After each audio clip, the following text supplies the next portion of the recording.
Bonjour à tous, bienvenue sur notre deuxième vidéo du Club Entreprise Sécurité Routière pour le département du Rhône. Nous allons travailler aujourd'hui et en particulier parler de la charge mentale et de ses impacts quand on est en train de rouler ou quand on est en train tout simplement de circuler sur la voie publique. Ça a beaucoup d'impact et comment est-ce qu'on peut la traiter? Donc nous allons faire une vidéo que j'espère vous allez apprécier. D'abord une petite mise en situation et puis ensuite on va vous expliquer comment discuter et échanger autour de la charge mentale et des distracteurs au volant ou tout simplement sur la route. Bonjour Florence. Ça va Mickaël? Ça va et toi? Oui, ça va super. Et donc, c'est gentil de venir me voir, je voulais absolument te voir. Tu as eu un petit souci sur le parking, on m'a raconté. Qu'est-ce qui s'est passé? J'ai eu un petit accident, j'étais en voiture, je suis sorti de ma place de parking et il y a une voiture qui passait assez vite derrière moi et elle me rentrait dedans. T'étais garé en marche arrière ou en marche avant? Non, j'étais garé en marche avant, hein. Je me suis garé donc tu assez reculais. rapidement. Ouais, je reculais, ouais. D'accord, et comment ça s'est passé en fait? Raconte-moi, qu'est-ce qui Bon, écoute, moi je sortais de chez un client, j'ai passé un nouveau coup de fil pour la suite de mes interventions. Donc j'étais en voiture, hein, j'ai le droit de le faire, donc j'ai appliqué, j'ai reculé, la personne elle roulait vraiment assez vite et puis elle m'a pas vu, donc elle m'est rentrée dedans. D'accord. Donc tu étais au téléphone? Oui. D'accord. Et tu penses pas que ça a pu un peu peut-être, je te pose une question, à mon avis tu vas pas être d'accord, mais téléphone, reculer, en plus on te demande souvent de garer plutôt en marche arrière. Oui, je comprends, mais encore si j'étais au téléphone à la main comme ça pourrait se comprendre. Oui, j'aurais pas pu vraiment faire de beaux mouvements, mais là, clairement, j'ai le droit d'être au Bluetooth, je l'ai toujours été en plus, c'est quelque chose, pour moi, c'est même un avantage d'être au Bluetooth au volant, parce que, mine de rien, on est quand même plus concentré, parce qu'on a la conversation téléphonique, on regarde notre environnement. En plus, moi qui somnole des fois de temps en temps, ça me permet quand même de me maintenir éveillé. Problème de vigilance en plus. Non, j'ai pas de problème là. En plus, je te dis, elle roulait vraiment vite la voiture, elle m'est rentrée dedans. Enfin, moi, je sortais de ma place de parking tranquillement, c'était une zone 30 et c'est sûr, elle était à vive allure, elle était au-delà des 30 quoi. Ah oui, donc c'est le problème de la voiture en fait. C'est le problème de la personne qui était derrière toi. Bah oui, elle aurait pu me laisser des passages, me laisser sortir. Enfin, moi je comprends pas. Ok, alors. Première idée, c'est qu'on a tous vécu ça en tant que préventeur, et là, quand on a une personne en face de nous comme ça, on a vraiment envie de... Non, et il y a d'autres moyens de le faire, et ça, on va vous l'expliquer. Ce sont ces outils pour pouvoir tout simplement sensibiliser à l'utilisation du téléphone portable et des autres distracteurs et de la charge mentale. Alors, on en a plusieurs, et c'est Mickaël qui va vous les expliquer. Alors nous avons plusieurs outils et tests disponibles pour expliquer et mettre en avant la charge mentale lorsqu'on est au volant. Donc le premier outil, c'est l'outil le plus simple, qui est ouvert à tous, il s'appelle le test de l'écriture. Donc le test de l'écriture, c'est quelque chose de très simple à faire et ça permet vraiment de ressentir nos limites en tant qu'être humain, si je pourrais dire. Donc le test de l'écriture, il nous faut pour cela un participant. Ce participant a comme consigne de devoir recopier un texte. Pendant que ce participant recopie ce texte, une série de questions lui sont posées en même temps. L'objectif, c'est que ce participant puisse recopier l'intégralité du texte, donc il faut sélectionner un texte qui soit quand même assez court, le but c'est pas non plus d'avoir un exercice très chronophage, il faut que ça soit rapide, mais qu'on puisse ressentir cette charge mentale. Dernier objectif, c'est de pouvoir répondre à chacune des questions qui sont posées à l'oral.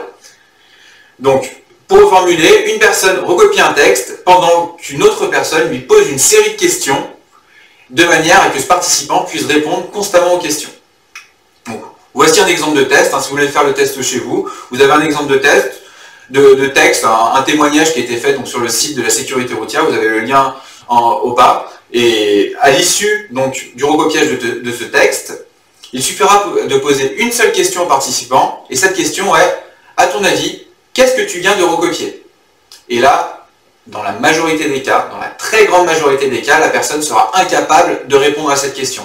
Ça montre bien qu'il n'est pas possible de faire quelque chose, de faire de façon correcte deux choses en même temps. Donc, cette fois-ci, on va vous présenter maintenant un exemple plus scientifique. Pour les plus scientifiques d'entre nous, on a besoin de savoir ce qui se passe vraiment au cœur de notre cerveau. Donc pour cela, on s'est basé sur une étude qui a été faite, donc une imagerie fonctionnelle du cerveau. Donc on a plusieurs situations. On a une personne qui conduit seulement, une personne qui conduit et qui téléphone en même temps. Et le dernier cas sera donc une personne qui conduit et qui téléphone en même temps. Donc la première image de fonctionnel qu'on peut avoir, je vous rassure tout de suite, ces IRM qui ont été faits, c'est pas des IRM dans les tunnels qu'on peut faire à l'hôpital, c'est des IRM fonctionnels, donc c'est des petits électrodes avec notre joli bonnet de bain, et cette personne a donc pu faire les tests en étant au volant en même temps. Donc le premier IRM qu'on peut voir, on peut voir donc une imagerie cérébrale avec deux parties. Donc on a l'hémisphère gauche et l'hémisphère droit. Il faut savoir que l'hémisphère gauche du cerveau, c'est la partie qui réfléchit. La fonction cognitive du cerveau. L'hémisphère droit, c'est la partie plus échange avec l'environnement. On peut voir que dans ce cas-là, le conducteur, ce qui est totalement logique, il a la partie gauche du cerveau qui est en activité, parce que lorsqu'on est sur la route, on est toujours en train de réfléchir, même si on ne pense pas qu'on réfléchit, mécaniquement, le cerveau, enfin électriquement, le cerveau réfléchit. Et on est en interaction avec l'environnement, c'est toujours mieux, en étant au volant, de voir où on va. Le deuxième cas qu'on peut avoir, c'est donc cette personne qui téléphone seulement. Lorsque la personne téléphone seulement, on peut voir que l'imagerie cérébrale est totalement différente. On peut voir que l'hémisphère gauche est bien sollicité, car on est toujours en train de réfléchir lorsqu'on est au téléphone, mais par contre l'hémisphère droit est beaucoup moins sollicité.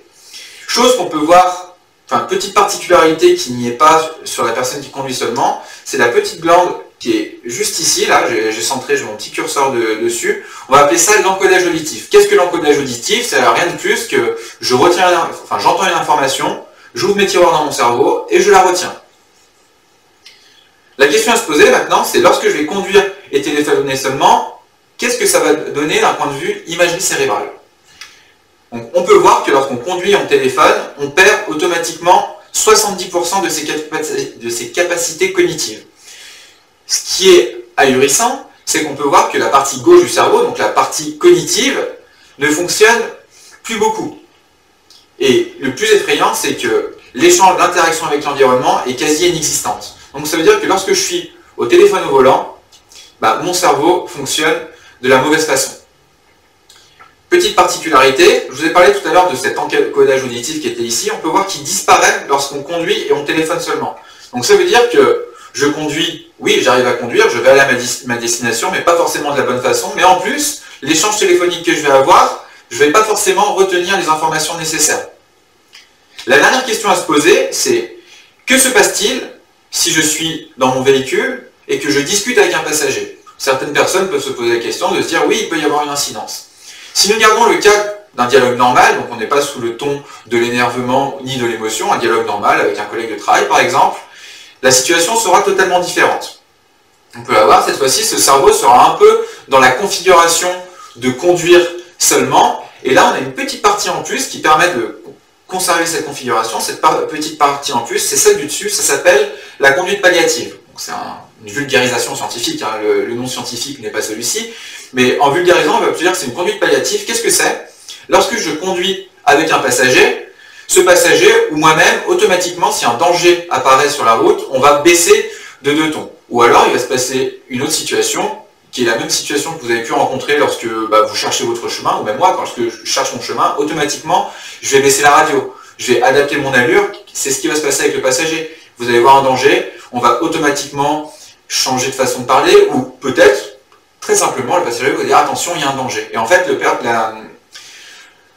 le principe d'être en éveil, de faire confiance à ce passager, ça permet de garder tous ses sens sur la route. Voilà 2 exercices très simples qu'on peut mettre en place. Il existe d'autres exercices qu'on va évoquer dans la 3e partie de cette vidéo. Troisième partie de la vidéo, on va parler d'un atelier que nous avons monté au niveau du club entreprise sécurité routière qui s'appelle l'atelier du four Ferrara. Il porte mon nom car j'ai travaillé dessus pendant plus de 2 ans. L'objectif de cet atelier est d'évaluer notre charge mentale quand nous sommes sur la route. Et la question que nous nous posons ici, c'est sommes-nous multitâches sur la route? Alors, cet atelier est né d'un constat. Il n'existe que très peu d'outils pour évaluer la charge mentale et ses conséquences, et notamment sur nos performances de vigilance sur la route. Donc, je suis donc partie des 4 fonctions cognitives nécessaires à la conduite, et ces 4 fonctions, vous les voyez apparaître ici sur l'écran. Donc la capacité visio-attentionnelle, c'est l'attention visuelle, c'est la concentration, la vitesse de traitement de l'information et le temps de réaction. Donc par exemple ici, voilà exactement. Les fonctions exécutives, alors les fonctions exécutives, c'est par exemple faire des choix, l'inhibition, vous voyez, de se dire je renonce à quelque chose, je choisis plutôt autre chose, raisonner, s'adapter, planifier, et bien entendu le dernier point qui est très important, c'est la coordination des mouvements. J'ai étudié comment nous développions ces fonctions dès la naissance et à quel âge nous les acquérions de manière formelle. Donc par exemple, les capacités visio-attentionnelles, on les acquiert autour de 7-8 ans. La vitesse de traitement de l'information, le temps de réaction, à partir de 7-8 ans, on est au top de nos capacités. Les fonctions exécutives, ce qu'on appelle aussi les habiletés cognitives, on les développe entre 3 et 12 ans. Alors dès la naissance, on est bien d'accord, hein, mais elles sont vraiment dans une top performance et dans une évolution performante entre 3 et 12 ans. Et la coordination des mouvements, moins de 5 ans, à ce moment-là, on commence vraiment à les acquérir correctement.